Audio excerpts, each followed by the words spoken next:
Ladies and gentlemen, the question of the day is how can you get the most out of your TSP? What is the best allocation, the best mix of the different TSP funds so that you can get the most out of it? Well, I do have to say there's no best. There's no such thing as best, but if you understand the options you have, you could certainly find the best option for you and what you are trying to do. That's what we're going to dive into today. And if you're new to the channel, so good to have you. My name is Dallin Hawes. I'm a financial planner who serves federal employees, and I love it. So let's talk about it. There are two main types of funds in the TSP. Number one, we've got the more aggressive funds, the funds that are going to be more volatile in the short term, but tend to grow more over the long term.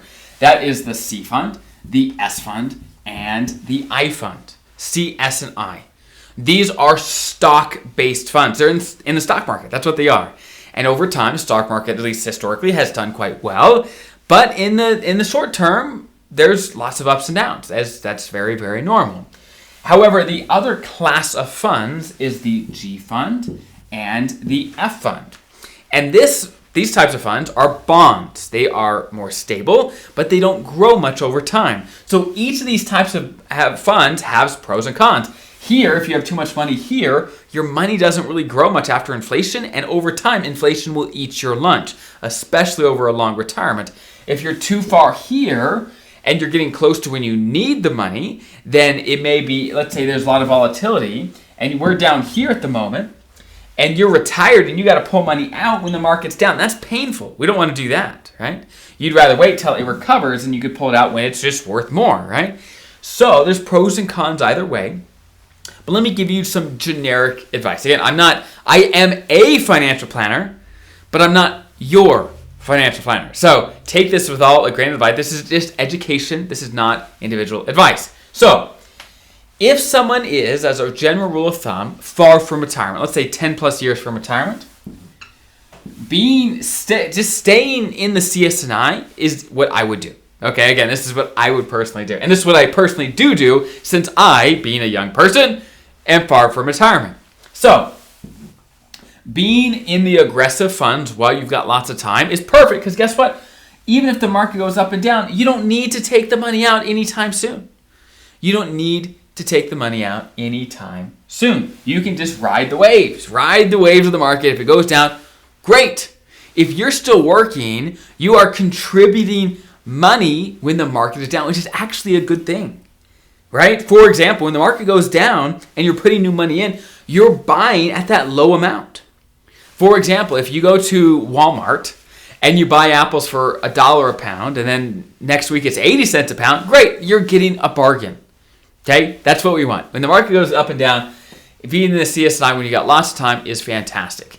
Now, let's go to the other extreme. Let's say you're retiring tomorrow. You're retiring tomorrow. What's a good mix? Well, there's a couple rules of thumb to think about. First, some people think, I'm retiring tomorrow, so I should be 100% in the G and the F fund. Most people shouldn't. I can't speak for you, but most people shouldn't, and this is why. Again, if you're too far here, over a long retirement, hopefully yours is 20, 30, 40 years, your money's going to be eaten by inflation over that period if your money just isn't growing much. So what most people actually want to do as they approach retirement is to have a mixture, some G and F that will provide stability to be able to take withdrawals out as you retire, and then some CSI still that will actually get the growth you need over time, which we like that too, to actually beat inflation and make sure you never run out. It's about having a balance. Having a balance, okay? Now, here are a couple rules of thumb. Rules of thumb.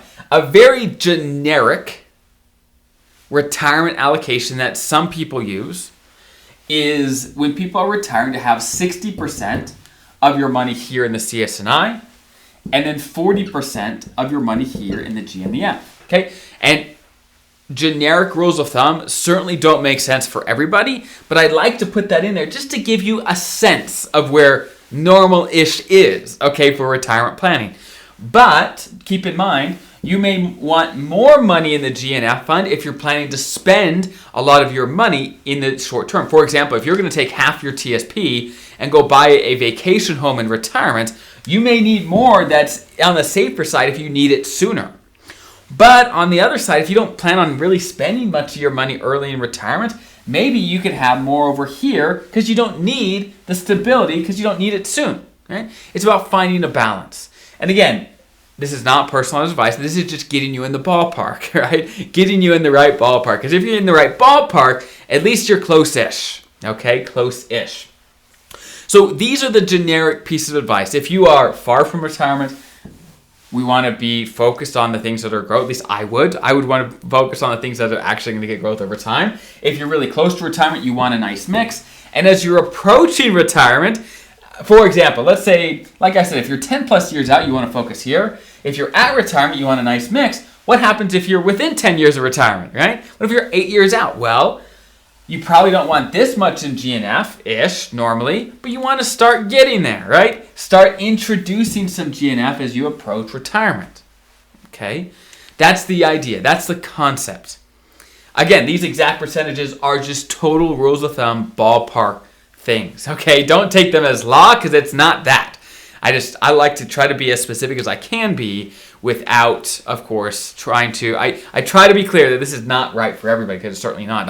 I work with lots of clients and this is certainly not right for everybody. So that is the situation. These are the different funds. This is the sort of things to think about when picking the funds for you that actually do the job you're looking for them to do, because these funds just do different things. If you want long-term growth, then don't pick the GNF fund, right? If you want stability and you want to take your money out tomorrow, don't pick the CS&I for that money, right? You need to have a balance. So that's the scoop. I hope that's helpful, and I'll see you guys in the next video.